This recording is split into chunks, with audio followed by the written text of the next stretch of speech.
You're watching South Asia Newsline and here are the top stories we are tracking for you on Monday, the 1st of September. PM Modi attends SCO summit in China, meets Xi Jinping and Putin. Students in POJK protest against false cases and arrest of minors. And hundreds dead after magnitude 6 earthquake hits Afghanistan.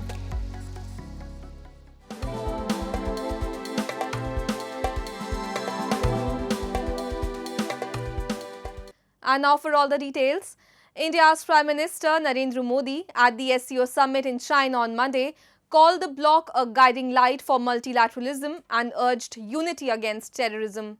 He also stressed stronger regional connectivity and held key meetings with the presidents of China and Russia. We have a report.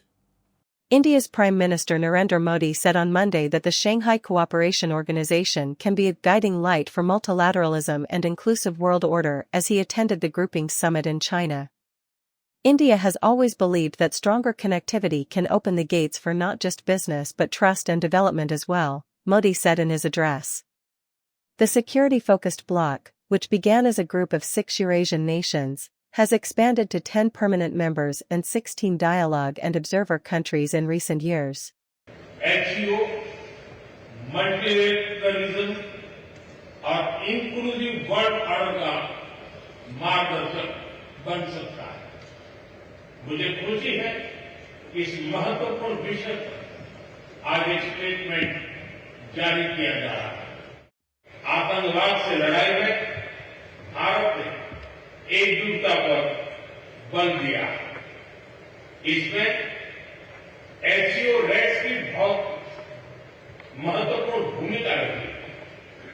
इस वर्ष भारत ने joint information operation को lead करते हुए अल कायदा और इससे जुड़े आतंकी संगठनों से लड़ने का इनिशिएटिव किया। Meanwhile, Russia's Putin and PM Modi praised relations between the two countries as they held talks on the sidelines of the two-day SCO meeting. Putin addressed Modi as his dear friend and said relations were developing dynamically. Modi told Putin that he hopes Russia and Ukraine will move forward to end their war soon. The meeting also came against the backdrop of U.S. tariffs against India for buying Russian oil, adding to the geopolitical weight of the discussions. And over 1.5 million people have been affected as catastrophic floods have hit northeast Pakistan. Authorities say more than 850 people have died this monsoon. We have a report. Torrential rains and overflowing rivers have caused flooding in over 1,400 villages in Pakistan's Punjab province. People are displaced and forced to take shelter in makeshift camps. Punjab's Provincial Disaster Management Authority issued a warning that very high to exceptionally high flooding would continue in River Sutlej, Ravi and Chenab. जो भैंसें निकाली हैं वो road पे बांधी हैं वो road पे वो जो लोग हैं वो रोड पे बांध नहीं दे रहे हैं साइड पे भी बांधी हैं वो लोग कह रहे हैं यहाँ से निकालो और ये हमारा काफ़ी नुकसान हो गया डेरा भी तबाह हो गया और ये सारी फसलें तबाह हो गई हमारी इधर. The floodwaters have also entered residential areas of Lahore, inundating roads and damaging houses and other infrastructure. People protested in a local residential society in Lahore demanding compensation for their losses. Pakistan's east is home to half of the country's 240 million population and serves as the country's agricultural region with widespread damage to crops from the floods. हम जब अब जाएंगे अपने अपने घरों में तभी पता चलेगा ना क्या क्या नुकसान हुआ है और ये जो 50 दिन को इन्होंने एक बड़क तो मार दी है लेकिन क्या ये सब लोगों के फर्नीचर पूरे करेंगे क्या ये फ्रिजें जो खराब हुई हैं ओवन खराब हुआ है और इनको जिन्होंने 20 मिनट पहले आके पुलिस वालों ने धक्के मार मार के निकाला है बेइज्जत करके निकाला है अपने अपने घरों से. Moving on, students in Pakistan-occupied Jammu and Kashmir have intensified their protest, demanding the release of minors arrested under what they call bogus FIRs. They warn that if authorities continue to ignore their demands, the movement will escalate further. Students in Pakistan-occupied Jammu and Kashmir are protesting against baseless furs and arrests, including of minors in Rawalakot, demanding their release and an end to false charges. The student organizations have warned of stronger actions if their demands for justice and freedom are ignored.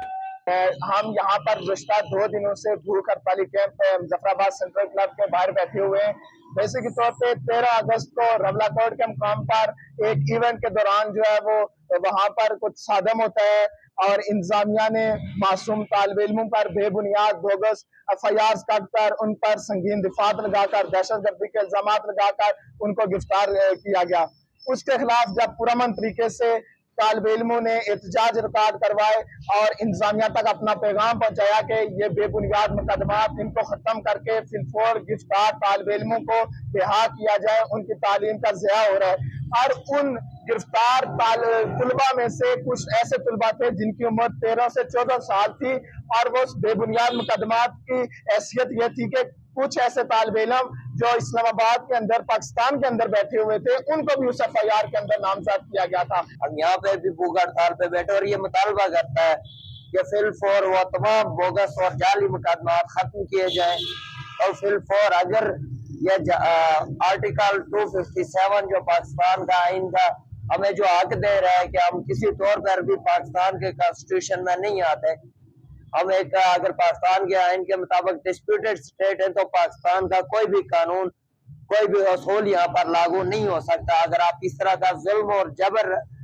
रखेंगे तो इसका रद्द अमल ये होगा कि हम आज तो पुरअमन भूख हड़ताल पे बैठे हुए हैं, अपनी जानों का अज़ियत दे रहे हैं, अपनी जिंदगियों को मुश्किल में डाला है। कल को हम इन हुक्मरानों के लिए मुश्किलात खड़ी करेंगे और इनके लिए मुश्किल बनेंगे। As protests intensify, student groups and rights activists warn that unless authorities immediately withdraw false cases and release detained minors, the movement will only grow stronger, with the eyes of the world firmly upon it. And hundreds are feared dead following a 6.0 magnitude earthquake that struck Afghanistan. Media reports suggested that the death toll had reached more than 800 and over 2,500 were injured till the last reports came in. The quake hit the Jalalabad area around midnight and it was followed by 2 aftershocks of 5.2 and 4.7 magnitude respectively. Authorities said the death toll and the number of the injured was not final and communication was still ongoing amid rescue operations. Several villages in Nurgal district were buried under soil. The tremors caused casualties in Nangarhar and were felt in parts of Kabul and Khyber Pakhtunkhwa, Pakistan. Afghanistan is prone to deadly earthquakes as the Indian and Eurasian tectonic plates meet near the Hindu Kush mountain range in Afghanistan. Nepal's new regulation introducing end to solo expeditions and hike in royalty fee of the 8,000-meter peaks has come into effect from Monday. Nepal amended Rule 6 of the mountaineering regulation on February 3 this year that bars climbers from solo expeditions on all the 8,000-meter peaks. The amendments were published in the Nepal government's official publication, the Nepal Gazette. The new provision stated that mountaineers climbing at an altitude more than 8,000 meters must be accompanied by at least one altitude worker or mountain guide. The recent amendment also includes hike in royalty fee to $15,000 per person for foreign climbers attempting to climb Mount Everest from the standard south route. The new provisions are now applicable to all mountains above 8,000 meters, including the highest peak, Mount Everest.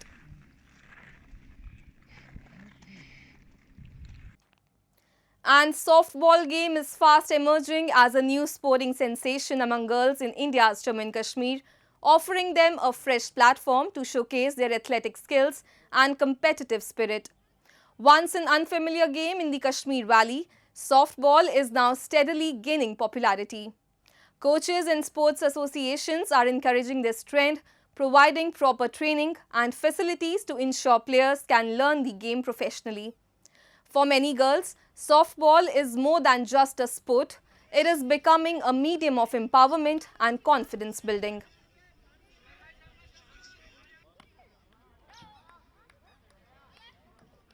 है कि soft ball में even जो Olympics होता है जैसे 2020 Olympics हुआ उसमें खाली गर्ल्स का ही रहा ओलंपिक में क्वालिफिकेशन, तो हमें इस बात की बेहद खुशी है कि सॉफ्ट बॉल में बनस्बत लड़कों के लड़कियां जुड़ रही हैं। The game, which requires agility, teamwork and quick decision making, is helping players sharpen both their physical and mental strength. The growing craze for softball reflects a positive shift in Kashmir's sports culture, where young women are breaking barriers and embracing new opportunities with enthusiasm.